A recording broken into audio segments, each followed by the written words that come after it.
We are back with the big Thursday Night Modern Magic Corner Vienna, and I'm here with Walter. Yeah, and joining me is Michi, and we're bringing you the finals. Well, starting off with my side, Christoph Mert plays Burn again. Against Martin Burgmann, we've seen both of those tonight.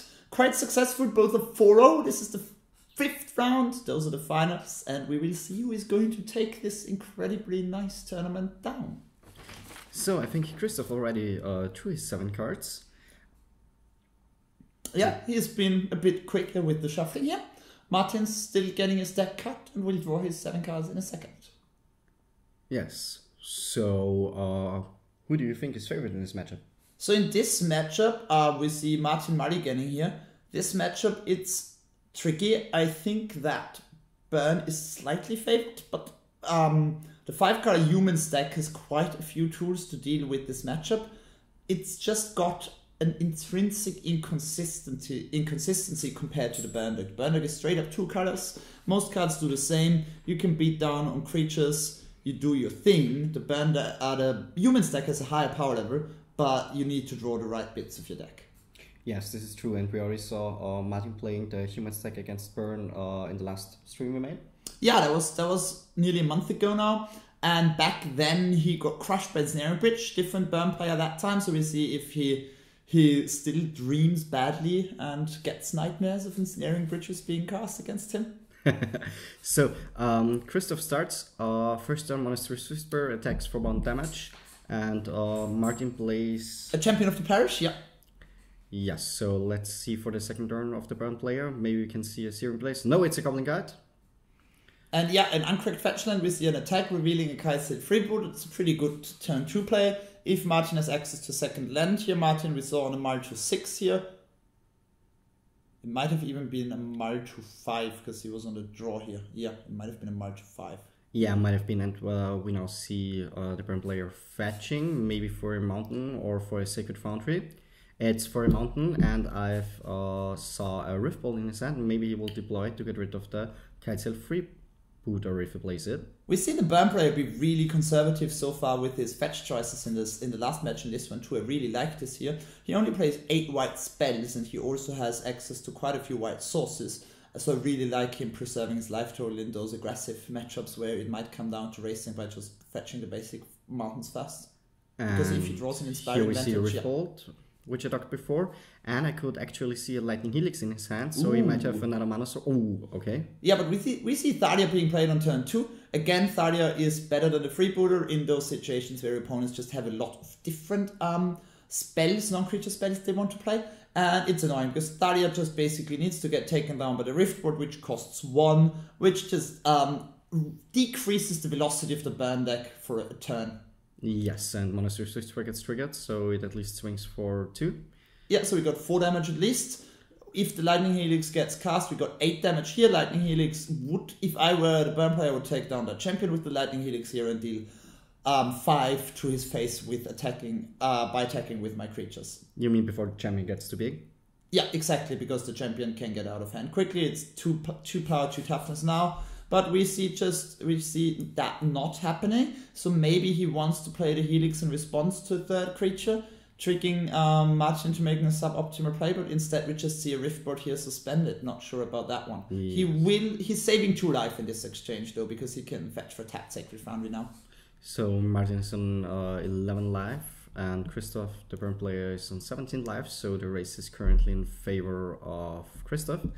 And Thalia's Lieutenant here, and this is tricky because now it's already out of hand. Now we've got a 4 toughness champion. So this might bite him that he did not Lightning Helix the champion when he had the opportunity to, because due to the champion's triggered ability, the Thalia's Lieutenant just basically puts 2 counters on it, one from the Lieutenant, one from the Lieutenant's ability, one from the champion's ability. They both trigger at the same time. So this is a bit tricky now, because now getting through here on the ground might prove more difficult going on. Yes, you're right. But what we also see is that Martin here is missing his third land drop. So Burn player has still quite some chance to get his game into his favor, because Martin is only at 10 life, has 2 creatures out. One is in jump block mode, Yeah, the other one is quite big, but as we see, the burn player has another. As we saw, the burn player has another lightning helix in hand and a rift bolt there. So I'm a fan of trading just like a creature and the helix for the champion. That's quite fine because it means you get through more damage. So I would just rift bolt the face and then just attack with both and probably just lightning helix the creature that gets blocked by the champion, depending on what his draw is here. So we see the rift bolt to the face, and maybe we are going to see attack with lightning helix. We got some technical difficulties with the phone life counter here, but it's all sorted. So Martin ends up at 7 life here. Yes. And we do, another Monastery Spirit. This is a great turn for the burn player. Two cards in hand left from the burn player. One of them is the helix, yeah, and the other one is a red spell, I think. I cannot see it clearly, sorry. Okay, we need to invest in some hand cams at some point, which yeah. If we can afford them.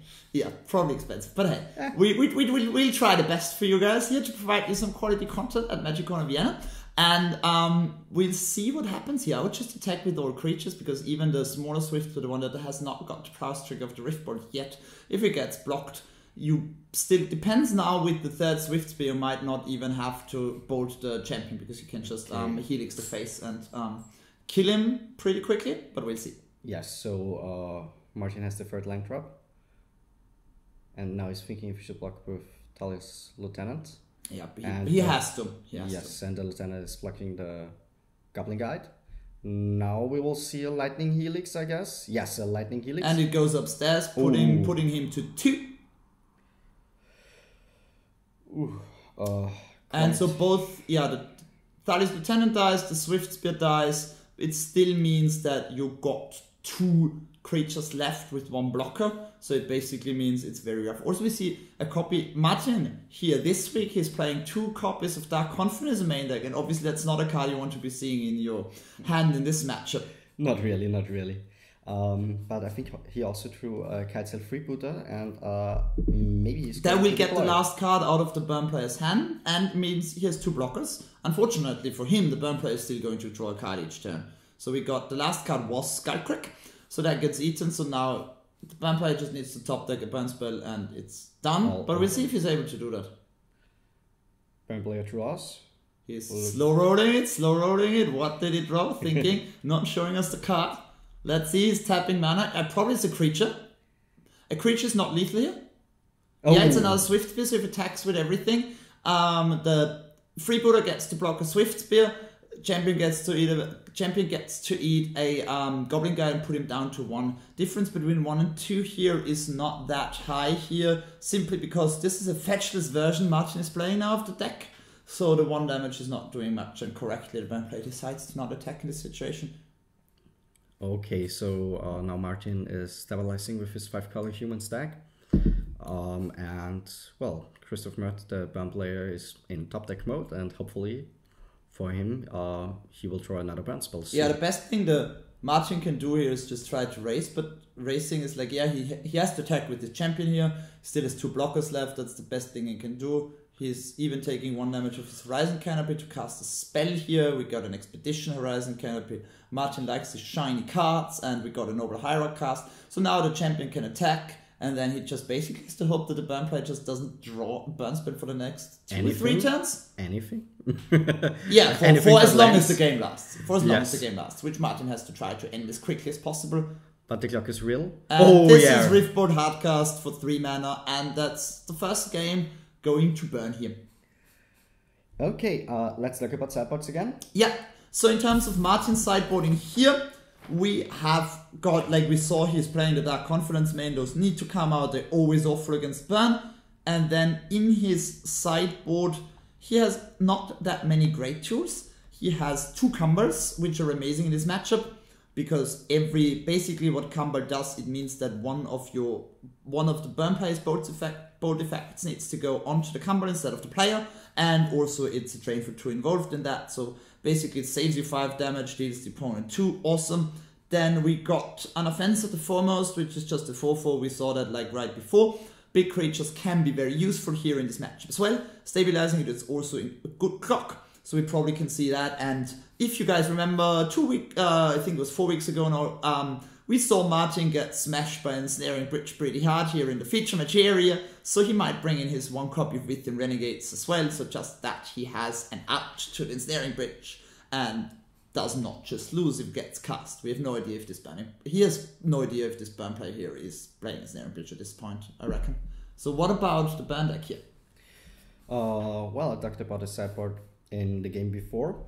3 Rest in Peace won't do anything. The Destructive Flowery, not so good in this matchup. Werther, maybe against the Ether Wild, not that good. For Firewalker neither. But now the cards which shine come. To Path to Exile, which will, I think, definitely come in. 2 Deflecting Palm for his big creatures. And 1 Searing Blood effect, which was awful in the last matchup against Buggers. But now here it shines. Yeah, it's great. In those creature matchups, Searing effects are just 2 for 1s. They kill creatures, dealing 3 damage at the same time. Searing Blood, slightly worse than Searing Blaze here, because there are a few 3 creature powers in the human stack. For example, Mantis Rider, but still very good getting another one of these. I agree with you. Getting in the removal spells, you probably just side out some of those cards that don't interact with the creatures, basically with burn. Here we saw him being more aggressive, but post-board especially draw. Mostly you're a bit more of the control player, meaning that you want to attack with creatures and you want to just kill the most important creatures from the human stack here. Yes, I think so too. Maybe Lava Spike and Boros Charm will come out. Yeah, those are mostly in the creature matchups. You want to side out a variety of those spells depending on your curve. Boros Charm has some additional utility, can do 1 more damage, but it costs 2 mana. Lava Spike deals just costs 1, deals 1 less damage. We'll see what happens here, but we got Martin on the play now, which in this matchup again, I mean, this modern play draw is huge, and we'll see if he gets a better hand, because we have to remember he multi 5 before, which is also not the best way to win games in Magic. So both drew the 7 cards, and we'll see if they both keep. Both are still thinking. Okay, Martin plays his first land. Yeah, it's a Cavern of Souls, yeah. Naming humans, I guess. Probably might troll him, name something else. Probably not a good idea, except for the troll. And the champion 1 turn too late, bit annoying here, because he would have loved to deploy that on turn 1. But he gets to deploy Thalia on turn 2, which is still pretty good. Can block the Goblin Guide, and it means if it gets traded away for 2 mana, and because it trades for a bolt, then you take 2 damage, but at least you don't advance the board further. Draw for the turn from Christoph was Deflecting Palm, I would guess, and he's deploying Eidolon, which will take up the damage on a human's player's side, because I think nothing costs more than 3. Nope, no single card in the human's player's 75 costs more than 3. This is correct. No collected companies in this list. So we see a Meddling Mage here in hand as well, and the Thalia, even though it's a good blocker and those creatures, it's sketching in here. And we see a champion. 2 damage. Taking 2, playing another creature, taking 1 from that Horizon Canopy. So taking 3 all together to play that freebooter, which will pump up the champion. And we see what the burn player is working with here. This is rough. 3 lands, a copy of Deflecting Palm, a copy of Skycrack. Deflecting Palm gets taken straight away? Yes, and Skycrack remains in hand with 3 lands. Not the hand the burn player wants. Nope, the burn player doesn't want to have 5 lands ever. It's not doing anything. It's just not damage. But he's just facing a 2-2 and a 1-2, so I would assume, at least with the Goblin Guide, he could most likely attack safely. We will see what the burn player drew this turn. I could not really see it, but he's thinking. Deploying the Wooded Foothills we saw. A 1 mana spell that got thrown. It's a Riftboard, and this is rough, because we saw the copy of Meddling Mage. Meddling Mage against Riftboard is very good. He doesn't know about the Meddling Mage. He will be in for a bit of a rude awakening here, because what happens is Meddling Mage will name the Riftboard, and then the Riftboard will go off suspend, and he will not be able to cast it. And that means this poor Riftboard will stay exiled forever. Devastating move, I would say. It's just a 2 for 1 then, because it's not ever going to come back. So even if that Meddling Mage dies, it's done its work. This one Riftboard's gonna be gone for good. Yes. And you see another champion of the parish from Martin on the top. Always good to draw in his matchups, yeah. Yes, he could easily play 2 cards this turn, but again, Eidolon is in the play, so he would take 4 damage going down to 7. I would do it. I think I would do it. Because of the Thalia not going to Dyson, I would probably play both creatures pre-combat and then attack with my whole board. But then you can block and may die on the backswing. You can block with the Champion of the Parish and the Meddling Mage. Oh, yes, you're right too. And he has 2 attackers here, so I think this is the best because you need to start winning. And because this Riftboard that's just a Skullcrack, I think going to 7 here is a bit risky, but it's not that risky. We'll see what he does. Is this a Horizon Canopy on Martin's side? Yeah, okay. The Horizon Canopy makes this play a lot worse, so he's just playing the Meddling Mage because he would go down to 3. 3 and 4 are hugely different in the burn matchup. Did the burn player forget about the Eidolon trigger? Because Martin is still at 11 life? Yeah, an Eidolon trigger was missed here. This is not what the burn player wants to be doing. Those two damage are always very good. And we see an attack by the champion for 3, freebooter for 1. The Riftboard did indeed get named, so this is not great for the burn player here. See a fetch end of turn. So currently I think in hand 2 lands and a Skullcrack, and he can't play any of that because of the Thalia. Exactly, he can't play anything end of turn, probably just getting a tapped Sacred Foundry here. Yeah, most likely, yes. And this is rough here. Because missing this Eidolon trigger also means that he is quite a bit further away from presenting lethal here. Yes. And the clock from the humans player side is not that impressive, but it's still just a random army of dogs is still going to close the game in rather short fashion. They will. Sooner or later.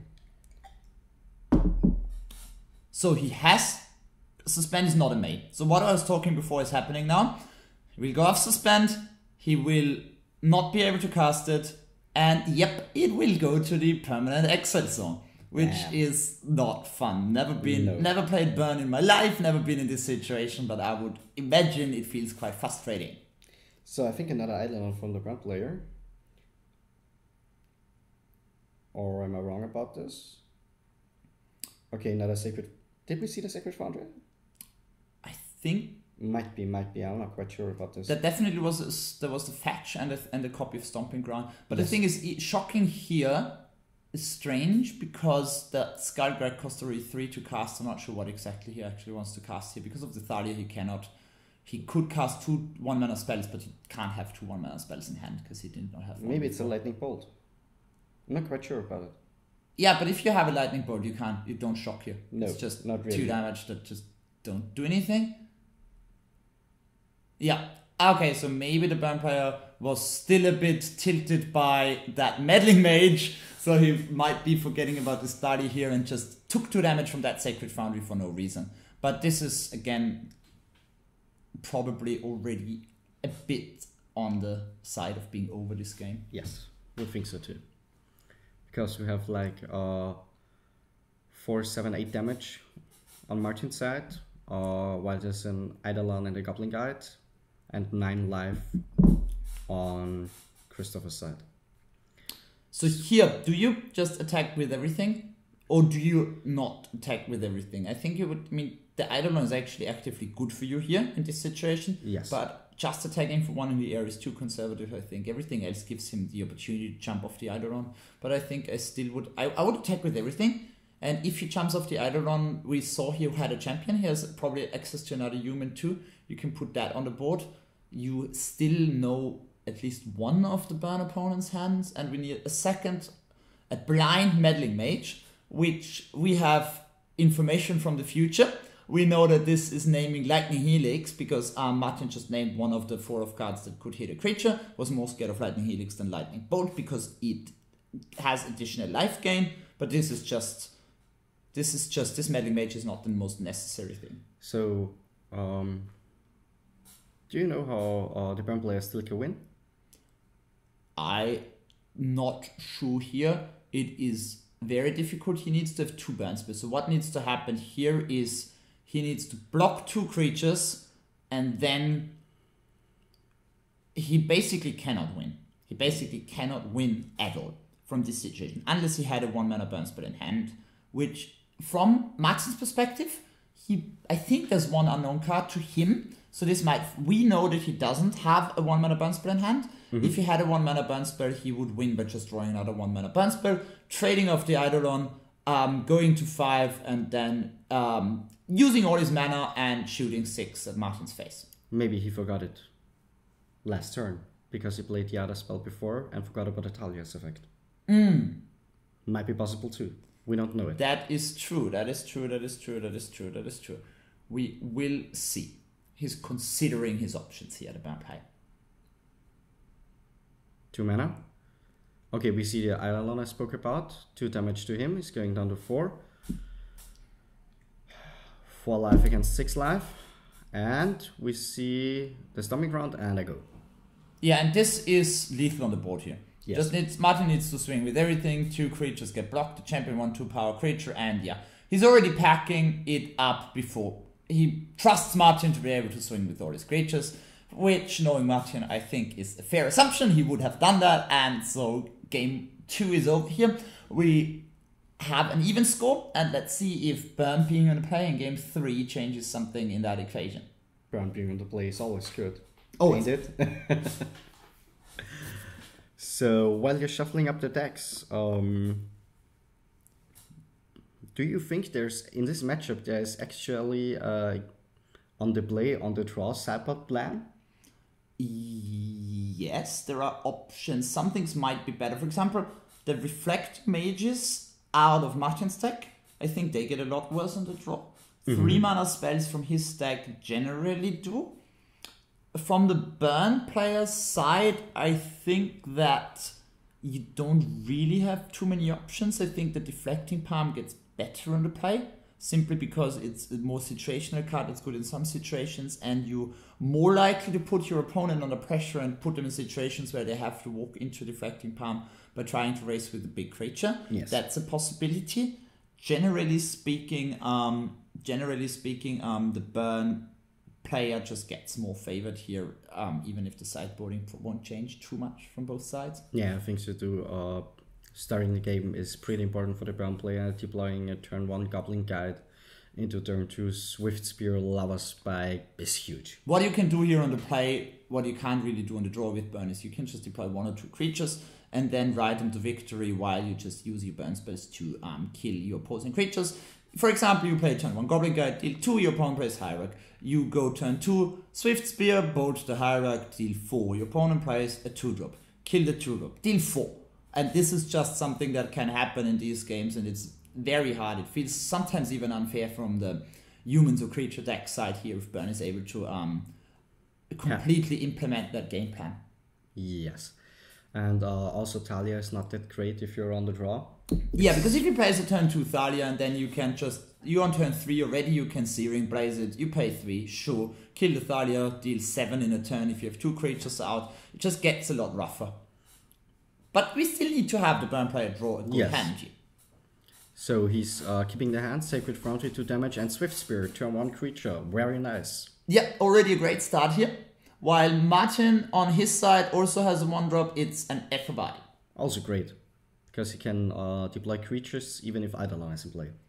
Bit slower than his other starts, but it sets it up nicely. Goblin Guided Deck trigger, and we see Unclaimed Territory, am I right? Or yeah, this is Unclaimed Territory from Ixalan and the Pseudo Cavern, but no second land drop from the Burn player here, which we'll see. It's generally not great, but he has 2 creatures on the board. Let's see if he can find a second land or which his other drops are.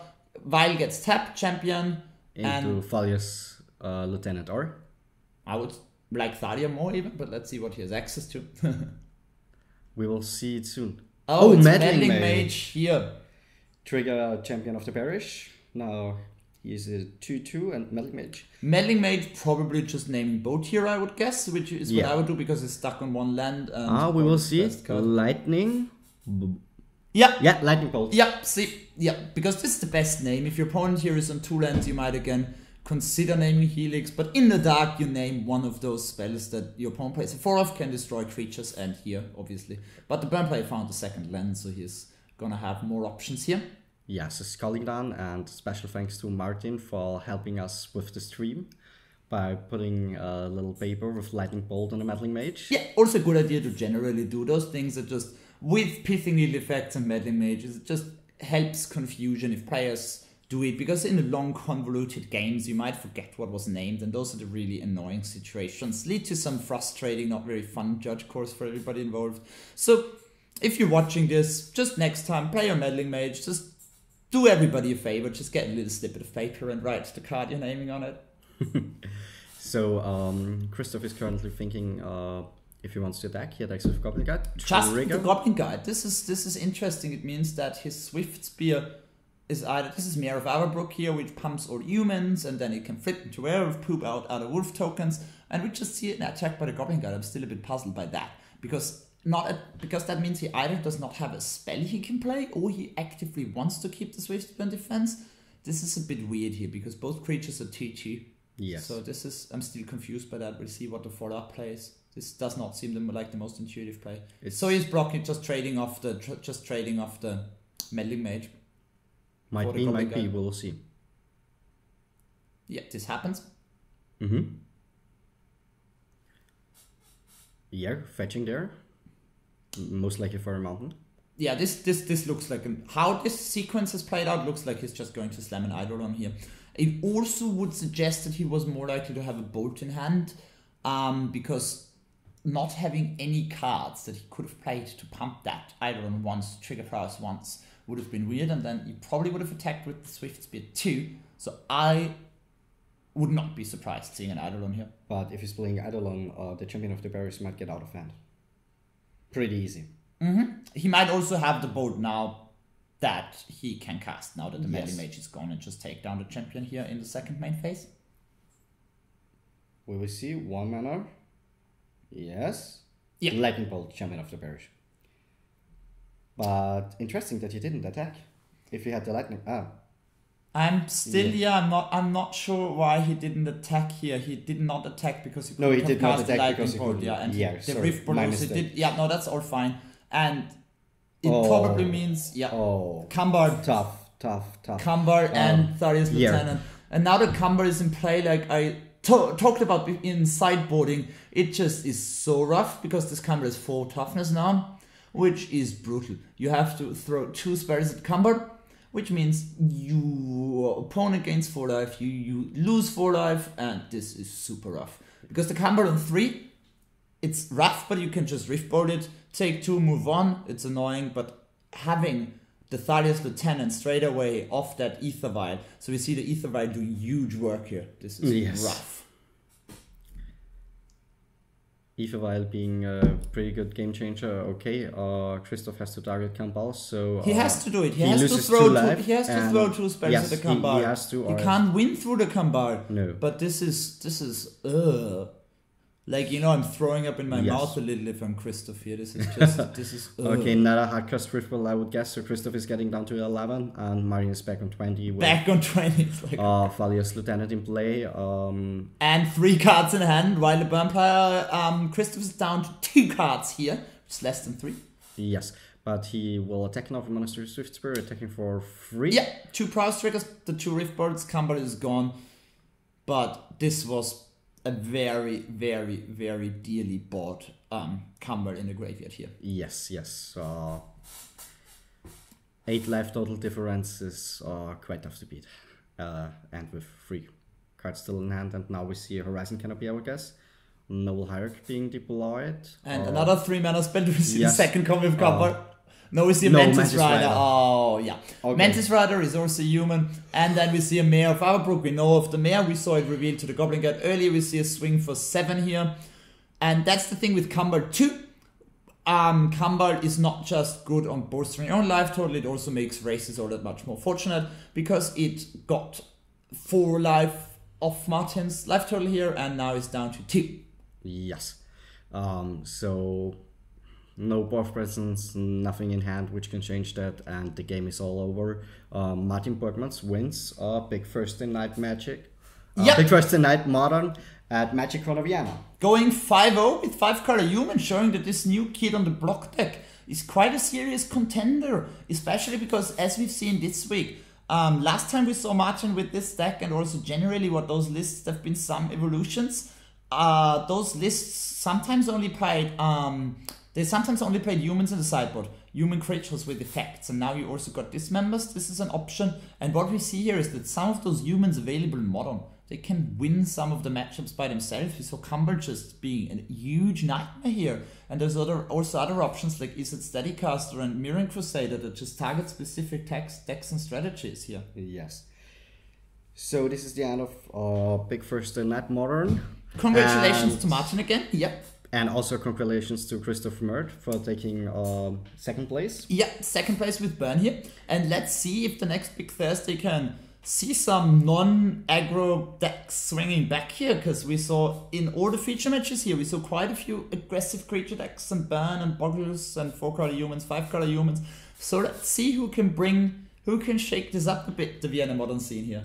Yeah, or maybe we can see a rematch between Martin and Christoph, which would also be nice. Maybe, yeah, maybe we'll see. If I would be Christoph, I would definitely would be Yes. up for like kind of getting some little bit of nice magic revenge by just winning a game in as convincing fashion. And here we even see Martin, who's nice for the coverage, writing down a deck list for us, writing down his sideboard. We're using this right now, so thanks Martin again, and yeah, have a good night everybody, and see you next time. See you next time.